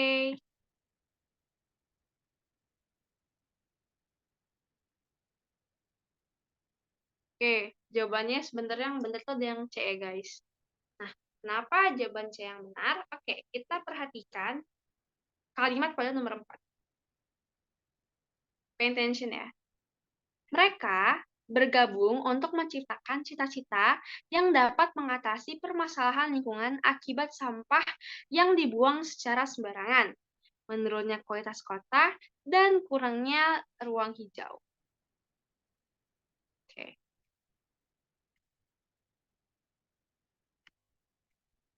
Teman-teman udah tahu belum konsep paralelisme? Kalau belum, aku jelasin, nanti kita baru ngebahas soalnya. Ada yang sudah pernah dengar konsep paralel? Belum, Kak. Oke. Jadi, aku jelasin ya. Paralel. Nah, paralel itu artinya tiap kata harus memiliki pola kata yang sama. Kayak misalnya gini, ayah sedang mencuci kolam, memasak kangkung, dan meminum kopi. Nah, di sini ada pola predikat yang sama, guys, yaitu memasak, mencuci, dan juga meminum, ya kan? Nah, ketika konsep paralelisme ini berarti predikatnya itu ataupun hal-hal yang memang rincian dalam kalimat itu dia memiliki pola yang sama. Nah, ini kan kayak misalnya ayah mencuci kolam, memasak kangkung, dan meminum kopi. Ini kan dia enak gitu kan didengar. Tapi coba kalau misalnya kalau konteks kalimatnya gini, buat kalian dia masih paralel atau enggak? Enggak. Enggak, belum guys. Belum aku tulis. Misalnya gimana ya? Misalnya Kenan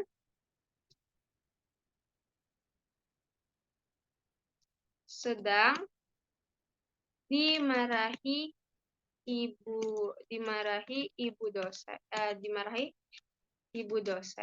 dosen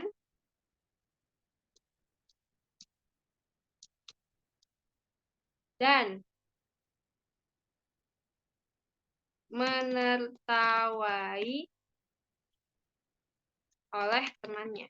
Maka ini ada yang aneh, ada yang janggal guys.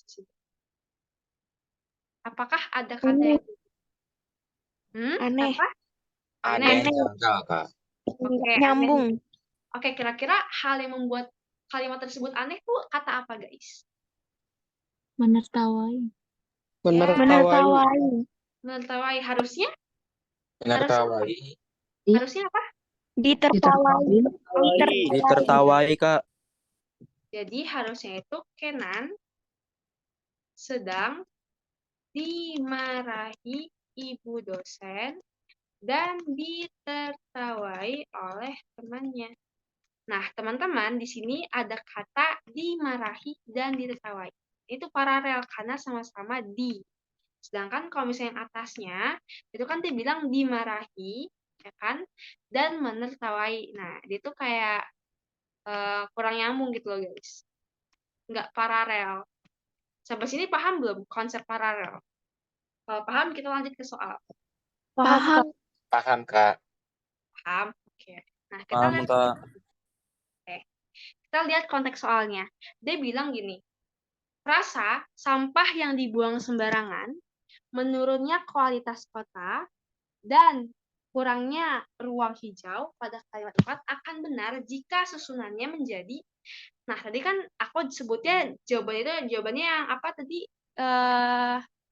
Yang C. yang C, ya kan? Yang C. Nah, kita lihat opsi yang A dulu. Sampah yang dibuang sembarangan. Oke, di sini ada kata dibuang. Menurunnya di sini. Udah dibuang, tambah menurunnya kan jadi nggak nyambung kan, guys. Tidak paralel. Aduh.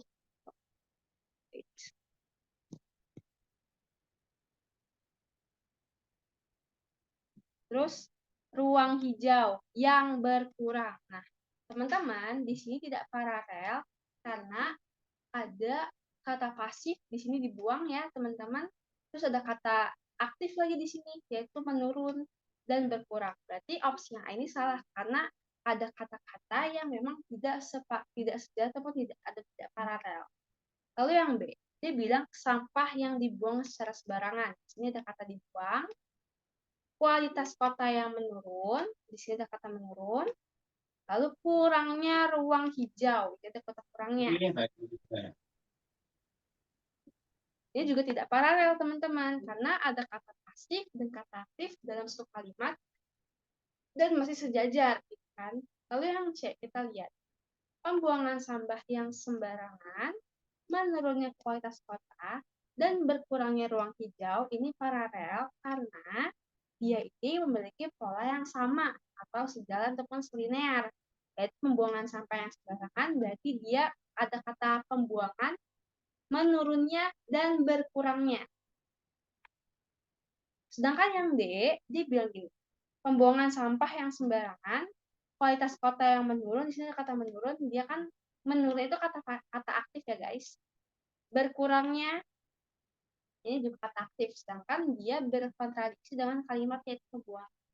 Pembuangan ini dia bukan kata aktif, tapi kata pasif. Dibuangnya, ini kata aktif atau pasif guys, dibuangnya. Pasif. Pasif. Turunnya itu apa namanya Pak? Aktif atau pasif? Turunnya. Aktif. Aktif. Tuh. Turunnya. Iya, udah aktif ketemu pasif berarti dia tidak paralel. Jadi opsi yang E juga sama. Jadi jawabannya adalah opsi yang C. Sampai sini paham? Kak, tadi yang E gimana, Kak? Oke, mau nanya E ya. Jadi aku pengen tanya nih. Dibuangnya tadi di pasif atau aktif guys? Dibuangnya. Pasif. Pasif. Pasif. Nah, turunnya itu aktif atau pasif? Aktif. Aktif. Nah, karena dibuangnya sampah secara sembarangan dan turunnya kualitas kota dan kekurangan ruang hijau, itu kan dia dalam satu kalimat dengan strata yang sejajar. Tapi di sini ada kalimat aktif dan juga pasif dalam satu kalimat. Berarti dia tidak paralel. Beda sama konteks huruf yang C, dia paralel karena memiliki pola yang sama. Apakah terjawab?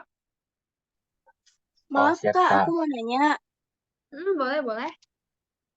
Yang C Kak, kan pembuangan itu pasif. Pembuangan. Terus menurunnya itu bukannya kata aktif. Oke, menurun dan Bukannya pasif ya? Menurunnya bukannya aktif. Menurunnya itu aktif dan berkurangnya juga aktif. Nah, teman-teman, selain memperhatikan konteks aktif dan juga pasif, kita lihat di sini. Pembuangan sampah yang sembarangan, menurunnya kualitas kota, dan berkurangnya ruang hijau itu merupakan kalimat yang paralel. Kenapa? Karena kedua-duanya itu merupakan kata benda, guys. Nah, pembuangan ini kan dia bukan merupakan sebuah kata aktif kan. Dia merupakan sebuah kata benda gitu, kayak pembuangan, pencucian, ataupun misalnya pembersihan. Terus kayak menurunnya kualitas kota dan berkurangnya ruang hijau itu juga memiliki pola yang selinier dengan kata pembuangan. Nah, kalau misalnya dibandingkan dengan opsi yang A, B, D, dan E, opsi yang C itu adalah opsi yang paling rasional. Opsi yang memang yang paling paralel gitu istilah. Itu apakah terjawab? Kalau masih Udah belum? Kak, makasih Kak. Ya.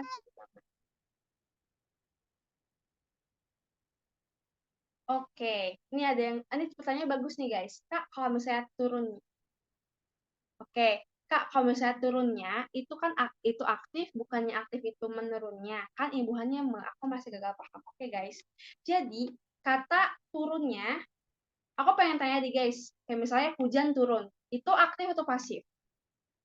Aktif. Hujan turun, aktif kan? Kayak misalnya em, Andi jatuh, itu aktif atau pasif?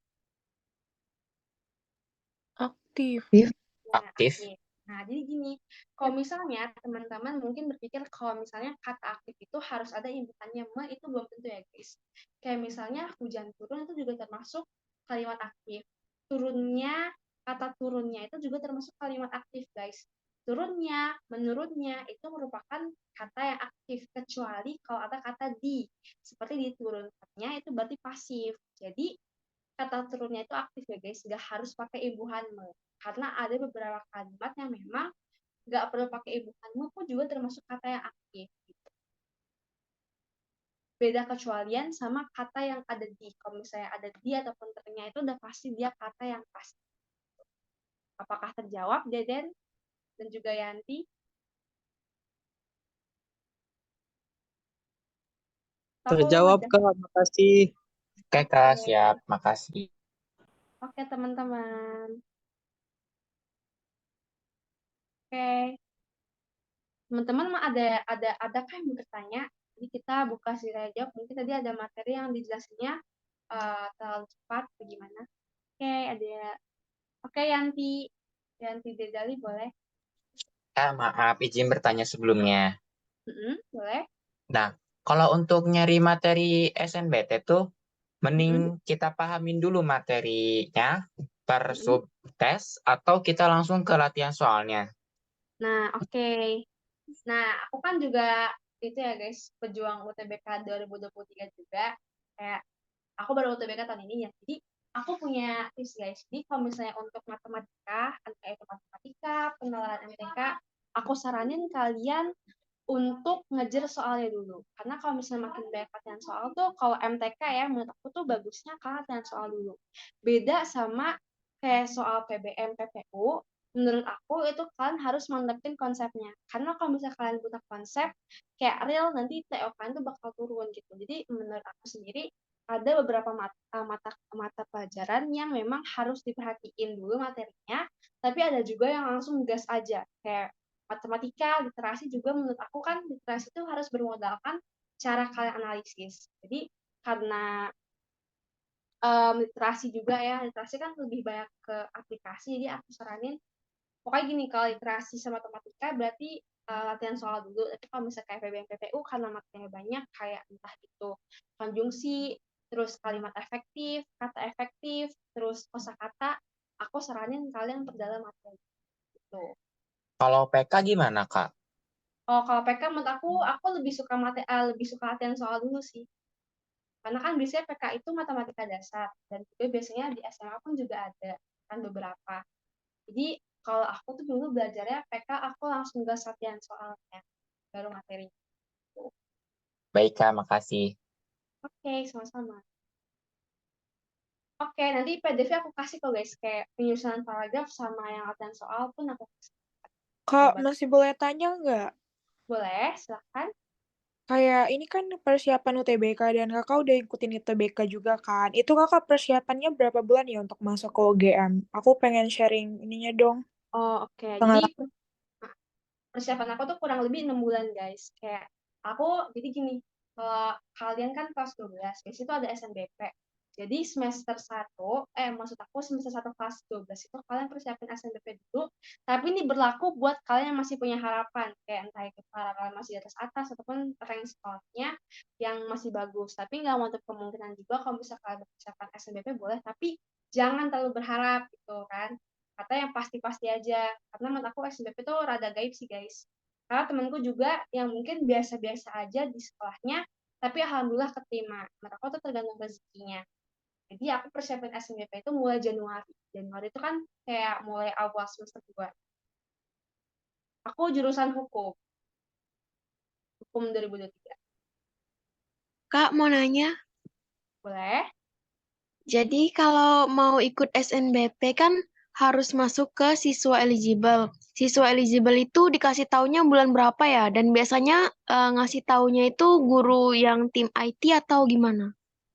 Kalau di sekolahku itu dikasih taunya awal-awal Januari. Kayak pertengahan deh, kayak tanggal 11 Januari. Kalau nggak salah aku dikasih taunya tanggal 14 Januari. Terus yang ngasih announcement juga guru BK. Biasanya tuh guru BK guys yang berkecimpung dalam bidang PTN. Boleh, Yanti? Baik, Kak, Kak terima mau kasih. nanya lagi. Boleh. Nah, bisa nggak Kak ngasih materi yang Kakak mau Zoom nih? Nah, kita Hmm? materinya apa dulu? Boleh kasih tahu nggak pas di grupnya Oh, tuh? oke. Boleh kan untuk belajar dulu ya? Boleh, boleh. Ya, Nanti aku kasih terus tahu kakak adminnya materinya apa ya? terus Kak Hmm? bisa kasih tahu juga nggak setiap materi subtes yang akan dikeluarin pas SNBT? Oke, boleh. Jadi biasanya aku ada sih guys kayak persebaran gitu. Biasanya PBM itu bisa ke kalimat efektif, terus kosakata, terus frasa sekolah. Kayak aku Iya, pesen. Nanti aku kirim biar ya. biar kita lebih. Oke. Oke. Ada yang tanya, dulu aku skornya 681 ya guys. Dan paling tinggi tuh aku di PU. Karena biasanya kalau hukum kan ada penelarannya. Aku nggak tahu sih ada pembobolan atau enggak, tapi aku tuh paling tinggi literasi sama PU. Kak, aku mau nanya, Kak. Boleh? Kakak ada tips buat naikin minat literasi gak ya? Soalnya kan kadang Oke. kalau lihat baca teks panjang itu suka ngantuk ya, Kak. Ah iya benar. Bener sih. Jadi untuk meningkatkan minat literasi, kalau aku tuh sebelum TO biasanya aku minum kopi guys. Jadi aku tuh biasanya TO kan. TO itu kayak jujur buat aku tuh TO sangat membantu karena pas di UTBK tuh aku sangat kan tahu kalau misalkan tahu sistem blocking time. Blocking time itu cara kita untuk memanfaatkan waktu sebaik mungkin. Nah, pas TO pun aku memanfaatkan waktunya. Nah, kan harus tahu kayak dulu tuh literasi 30 soal waktunya 45 menit. Terus PK 20 soal waktunya cuma 15 sampai 18 menit. Nah, itu kan harus banget untuk memperhatikan waktunya. Nah, kalau misalkan udah memperhatikan waktunya, kalau aku sendiri ya, kalau tiba-tiba waktunya udah habis tuh aku jadi nggak ngantuk. Jadi kalian tuh harus dibesin dari TO. Kalau menurut aku, kalian kalau TO tuh jangan tiduran. Kalian kalian bakal males baca literasinya. Jadi usahain kayak posisiin kalian tuh lagi UTBK beneran. Kayak duduk data di depan laptop, terus sambil di meja gitu. Terus usahain ruangnya juga kondusif. Jadi pas UTBK tuh kalian nggak shock, nggak pegel-pegel juga gitu. Nggak banyak gerakin badan biar tidak mencurigai pengawasnya. Begitu. Oke, makasih, Kak. Oke. Aku menarik nih guys, waktu UTBK tuh kejawab berapa soal dan apa aja yang nembak. Nah, teman-teman, karena aku kayak kurang terlalu bisa PM, jadi tuh kayak subtes yang bener-bener aku nembak itu cuma PM, sisanya aku jawab satu-satu. Kayak literally aku tuh PM cuma ngejawab 5 soal, tapi masih dapat 580 gitu. Ya lumayan sih karena bisa baru ngajar 5 soal, juga 5 soalnya belum tentu bener apa enggak. Jadi menurut aku kayak yakin aja sih guys. Tapi sekarang sih aku curiga sekarang tuh UTBK yang sekarang tuh udah nggak bisa ngeblok lagi. Kalian harus belajar dengan benar-benar. Semangat. Kak, aku mau tanya dong, Kak. Ya. Kakak sebelum UTBK itu pasti ada pakai buku-buku gitu kan, Kak? Belajar dari buku juga. Buku apa, Kak? Aku bukunya tuh pakai Wangsit. Udah aku pakai satu buku doang. Tapi aku tuh sumber belajarnya banyak guys. Dulu tuh aku TO MIPI juga, aku bimbel juga. Jadi kalau misalnya kalian pengen berkaya pengetahuan kalian tentang UTBK, diusahain tuh sumber-sumber belajarnya juga bukan dari satu doang. Karena tiap sumber belajar itu dia punya tipe soal yang berbeda. Makin kalian banyak ketemu tipe soal, makin bisa gitu untuk makin siap lah untuk menghadapi UTBK. Itu. Kalau di Wangsit itu materinya nggak lengkap ya, Kak? Kayak banyakan soalnya doang ya, Kak? Iya, betul. Lebih baik soalnya. Jadi kalian gini guys, kalian tuh harus perhatiin. Kalian tuh tipe orang yang memang nyaman untuk langsung latihan soal atau memang harus paham materinya dulu. Kalau aku sendiri, aku tuh lebih suka eksekusinya. Jadi aku cari buku-buku yang memang latihan soal itu banyak. Gitu. Oke, Kak. Makasih, Kak. Iya, sama-sama. Mungkin Yanti boleh tanya. Kak, ini kan ada literasi Hmm? bahasa Inggris nih di UTBK. Kalau Hmm? semisal pemahaman siswa tersebut tuh masih kurang dalam bahasa Inggrisnya, masih bisa Hmm? ngerjain nggak sih literasi bahasa Inggrisnya? Sama Hmm. tadi kan skor kakak kan 681 ya, itu Iya, dirata-ratain. iya di rata-ratain. Tuh. Oke, Aku kurang tahu sih guys, kayak penilaian itu di rata-ratain atau kayak ada pembuatannya sendiri, tapi kalau aku sih rata-ratain. Tadi pertanyaannya untuk anak-anak yang memang memiliki kemampuan yang sekiranya masih belum mumpuni untuk bahasa Inggris itu gimana. Nah, aku tuh kayak punya rekomendasi guys. Biasanya itu ada teknik scanning dan juga scanning. Jadi itu menurut aku ya, untuk soal UTBK-nya itu kalian jangan takut duluan karena sebenarnya soal TO itu didesain jauh lebih sulit daripada soal UTBK beneran. Terutama di bahasa Inggris karena menurut aku sendiri bahasa Inggris itu pun kayak teksnya tuh pas di angkatan aku itu kayak gak sepanjang di TO. Jadi usahain dari aku kalian kayak belajar dari soal-soal yang emang banyak keluarnya. Biasanya itu sangat membantu. Nah, terus kalau kata aku sendiri, kalian tuh pinter-pinter gitu guys baca-baca buku-buku bahasa Inggris ataupun kayak buka bolak-balik kamus pun nggak apa-apa karena selagi mata latihan kan. Karena kayak makin kalian banyak kosakatanya pun kalian juga tahu gitu. Kayak percuma kalian tahu biasanya kalau bahasa Inggris itu lebih ke kosakatanya sih. Kalau kalian makin banyak tahu kosakata, kalau kalian kayak kosakata, kalian lebih bisa gitu, lebih bisa untuk menyelesaikan soal bahasa Inggris dengan mudah. Itu sih baik Kak, dari aku. makasih. Iya, sama.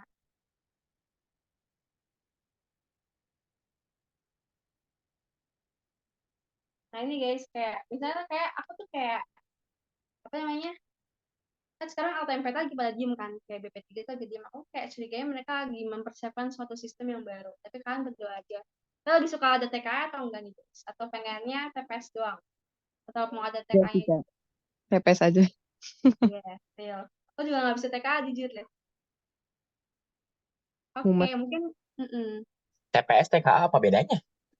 Kalau TKA itu kayak pelajaran sosial, kayak kalau misalnya sosial tuh kayak sosiologi, ekonomi, sejarah. Kalau IPA tuh kayak kan ada fisika, kimia, biologinya gitu guys.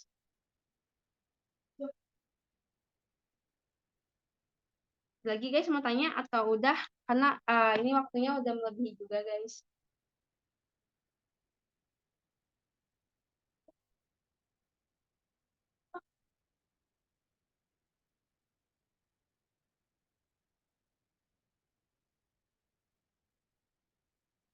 Wow, kayak nanti kamu tanya kakak adminnya aja langsung di TPK ini untuk masih general gitu sih guys.